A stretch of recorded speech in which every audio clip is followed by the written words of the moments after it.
Bonjour à toutes et à tous, bienvenue dans Art et Marché, votre émission hebdomadaire consacrée au marché de l'art.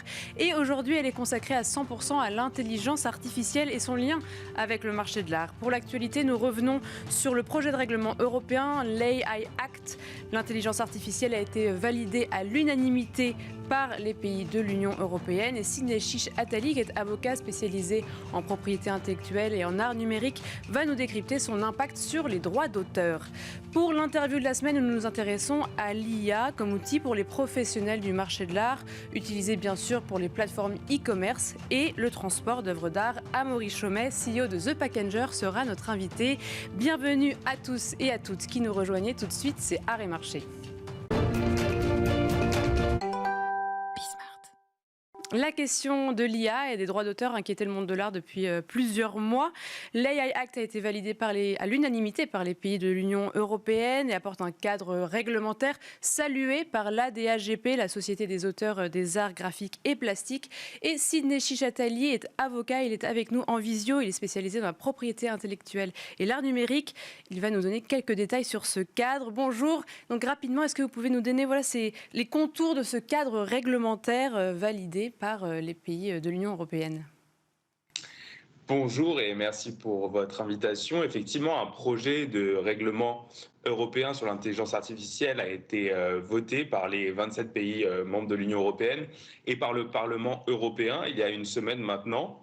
L'accord n'a pas été évident à trouver, hein. Il a fallu prendre en considération plusieurs enjeux, la sécurité, l'innovation technologique, mais aussi la protection du droit d'auteur qui a été débattue. Et quand on parle d'IA et de protection du droit d'auteur, on parle de deux sujets en réalité. C'est le droit d'auteur sur les œuvres utilisées par l'IA pour apprendre à créer et le droit d'auteur pour les œuvres générées avec l'aide d'une IA. Voilà, donc est-ce que vous pouvez nous donner plus de détails sur ce premier volet qui concerne donc les fournisseurs de modèles IA, donc voilà, ces machines qui utilisent des œuvres d'art comme données, comme data? Bien sûr, donc sur ce premier point, on le sait, hein, les intelligences artificielles génératives n'apprennent pas toutes seules, hein, ce n'est pas magique. Elles apprennent donc en utilisant des bases de données de millions d'œuvres, ce qui a été regardé comme problématique, on le comprend par les créateurs, par les auteurs, dès lors qu'on n'a pas demandé leur consentement et qu'ils ne sont pas rémunérés à ce titre. Donc aux US, on a vu des class actions contre les sociétés d'IA générative, notamment les écrivains contre OpenAI avec ChatGPT, ou encore les artistes contre l'IA générative Midjourney, qui est cette intelligence artificielle créatrice d'images, qui a en réalité développé son style sur la base du style de 4700 artistes qu'on peut identifier dans une liste aujourd'hui. Donc on comprend la crainte et la frustration des artistes et l'IA Act va, en tout cas le projet qui a été voté, propose des solutions là-dessus, notamment donc l'obligation pour ces entreprises qui proposent des IA génératives de respecter le droit d'auteur, de s'assurer et de vérifier que les auteurs ne sont pas opposés à cette utilisation. Il y a aussi la publication d'un résumé détaillé des données utilisées pour entraîner l'IA et sa transmission à un tiers de confiance qui devrait être le Bureau européen de l'IA, qui est cet organe créé par l'AI Act aussi. Donc tout ça a pour but en fait de permettre aux auteurs et aux ayants droit de faire valoir leurs droits auprès de ces sociétés qui proposent des IA génératives. Et donc l'autre volet, c'est donc plutôt ça concerne les œuvres 100% créées par de l'intelligence artificielle, mais plus du côté des artistes, des auteurs. Des personnes qui les utilisent, effectivement, donc le texte qui a été voté, de l'AI Act dans sa forme actuelle, impose l'identification de ces contenus générés par intelligence artificielle, donc son identification pour les humains, mais aussi pour les machines, c'est-à-dire pour les algorithmes, notamment des moteurs de recherche, pour qu'ils puissent identifier ce qui a été généré par intelligence artificielle, dans un but de protéger les droits d'auteur, mais également dans un but d'éviter les fake news, qui est un des gros enjeux aussi de ce texte. Et donc, le texte ne se prononce pas en tant que tel sur oui ou non les œuvres générées par IA sont protégées par le droit d'auteur, parce qu'en réalité, le cadre juridique actuel permet déjà de traiter cette question. En droit français, par exemple, le droit d'auteur protège les œuvres au titre du droit d'auteur dès lors qu'elles sont originales, c'est-à-dire qu'elles portent l'empreinte de la personnalité de leur auteur. Et donc, même un auteur qui aurait utilisé une intelligence artificielle pour révéler cette personnalité par le choix des outils, des modèles, des bases de données, par les prompts, les instructions, les itérations, les retouches, etc. Bah, s'il révèle sa personnalité en utilisant l'outil, on peut s'imaginer que on pourrait reconnaître un droit d'auteur sur les œuvres générées par IA. Mais en tout cas, voilà, la jurisprudence devra se prononcer dans les prochains mois sur notamment les critères à prendre en compte en la matière pour accorder ou non la protection du droit d'auteur. Eh bien, merci beaucoup, Sidney Chichatali. Je rappelle que vous êtes avocat dans votre propre cabinet spécialisé en propriété intellectuelle et art numérique. Merci à vous pour votre intervention et on passe tout de suite à l'interview de la semaine.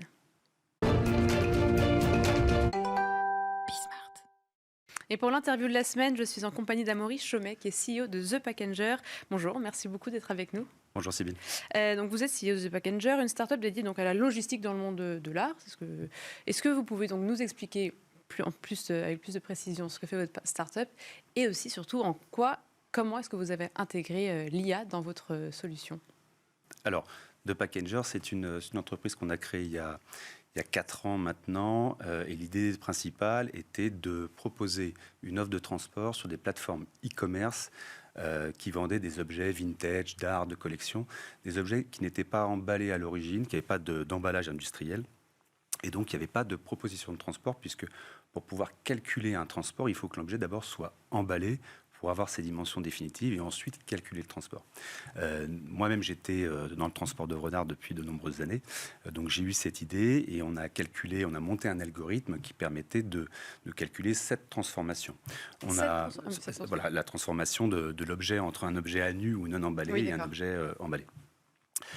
Donc avec cette idée, on a créé The Packengers. On est allé voir les plateformes e-commerce, on leur a proposé de les intégrer. Ça a eu un succès assez rapide, puisqu'aujourd'hui on a intégré vous avez beaucoup développé là. Oui, on a intégré les plus grandes plateformes existantes en Europe et aux États-Unis, et on va encore en intégrer d'autres cette année. Donc on déroule assez vite. Et donc voilà. Donc aujourd'hui, on est installé en France, aux États-Unis, en Italie, en Angleterre. Vous avez signé avec Draw, Intervention notamment. Voilà, Invaluable, Live Auctioneer. Voilà, il y a pas mal de plateformes avec qui on travaille. On est le seul à avoir cette proposition. Et finalement, ça permet de massifier tous ces flux. Nous, on est vraiment un acteur indépendant, neutre. Il faut comprendre que les commissaires-priseurs utilisent plusieurs canaux de vente. Ils peuvent utiliser une plateforme, 2 plateformes, parfois 3 plateformes. Mais finalement, en termes de logistique, nous, on va chercher toujours chez un commissaire-priseur. Et le fait de massifier ces flux permet d'avoir des prix très compétitifs, des prix qui se rapprochent au prix du e-commerce et non plus à des prestations unitaires, et ce qui favorise bien sûr le développement des ventes, le commerce en général. Voilà. Et donc l'aspect intelligence artificielle dans cette solution pour permettre que ce soit plus efficace en fait. C'est ça qui... Alors il y a plusieurs domaines sur lesquels on avance avec l'intelligence artificielle. Il y a deux éléments qu'on a déjà acté, développé et qui est déjà utilisé dans notre système. Le premier, c'est le traitement des données, puisqu'on reçoit énormément de données, de catalogues, d'objets, de descriptifs, mais qui sont parfois difficiles à exploiter parce que c'est pas dans le bon sens, dans le bon ordre, etc., où les données ne sont pas complètes. Sur des dimensions, vous pouvez avoir, si on parle d'une statue, vous allez avoir la hauteur, c'est tout. Mais pour nous, un transporteur, il nous faut la hauteur, la largeur et la profondeur. Donc on s'est servi finalement de tout notre base de données, de tout. On a monté les datasets en IA et aujourd'hui, on est capable de traiter les millions de données qu'on reçoit pour avoir une donnée définitive utilisable pour nous afin de donner un pricing. Voilà. Que ce soit encore plus précis. Encore plus précis une et surtout beaucoup plus aussi, rapide. Voilà.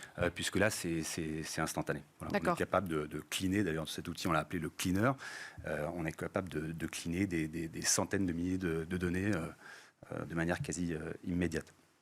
Donc ça, c'est sur je dirais, le prédictif des dimensions des objets. Et ensuite, on a monté d'autres datasets qui permettent également de donner de la prédiction sur la typologie d'emballage. Parce que la typologie d'emballage, elle va changer par rapport à la taille de l'objet, par rapport à son poids prédit, par rapport à sa valeur, par rapport à sa complexité, par rapport aux matériaux de l'objet, et évidemment par rapport à la destination. Oui. C'est pas la même chose d'envoyer un objet en Australie que de le livrer de Paris à Paris. Donc aujourd'hui, avec l'IA, on est capable, nous, en interne, de tout de suite pouvoir définir la typologie d'emballage. Voilà, donc ça, c'est les deux choses qu'on a réalisées l'année dernière, qui est déjà fonctionnelle chez nous et qui marche très bien. Puis on a d'autres idées en cours de développement, mais bon, voilà. Comme l'IA est en cours de développement. Voilà. Et l'enjeu derrière, voilà, c'est vraiment un enjeu e-commerce, que les plateformes de vente aux enchères ou de vente d'objets se mettent au même niveau que des grosses plateformes qu'on connaît tous de vente en fait en ligne. C'est ça aussi l'enjeu derrière. Je ne vais pas parler pour elle, mais évidemment, plus les plateformes e-commerce pourront se rapprocher des standards de prix d'expédition faible, de rapidité, de rapidité de livraison, etc. Enfin, toute une expérience client. Plus elles augmenteront leur vente et elles pourront attirer de nouveaux clients. Ça, je trouve ça intéressant que vous utilisiez le terme, je regardais sur votre site, d'harmonisation. C'est vraiment qu'en fait, on n'est plus dans des mondes séparés. Là, maintenant, c'est vraiment chaque plateforme e-commerce se fait concurrence. On doit tous jouer dans la même cour, en fait. C'était ça je crois que c'était intéressant. Oui, sans doute. Et nous, on est l'acteur qui est un peu au milieu. Et je pense qu'on est un acteur qui, je dirais, pour le bien commun, puisque cette massification, le volume qu'on draine de par le fait de travailler pour tout le monde, fait qu'au final, on est capable, de financer des projets de développement comme les nôtres et de donner des prix très compétitifs avec un service de qualité et un service qui va aller de plus en plus vite au bénéfice du client final, de l'acheteur. Voilà. Et un volume qui est voué à augmenter, vous pensez ou... Oui, nous, on a une croissance, on double chaque année. On a fait 300 000 opérations l'année dernière. On a un pipe qui est très important. Après, c'est de la logistique, puisque nous, on fait physiquement les opérations de collecte et d'emballage. Donc tout ça, notre développement, on doit aussi l'accompagner par, je dirais, une qualité physique de ramasse, d'emballage, etc., etc. Eh bien, merci beaucoup à Maurice Chomet. Je rappelle que vous êtes CEO de The Packenger. Merci beaucoup pour votre intervention. Et quant à nous, on se retrouve la semaine prochaine pour un nouveau numéro d'Art et Marché.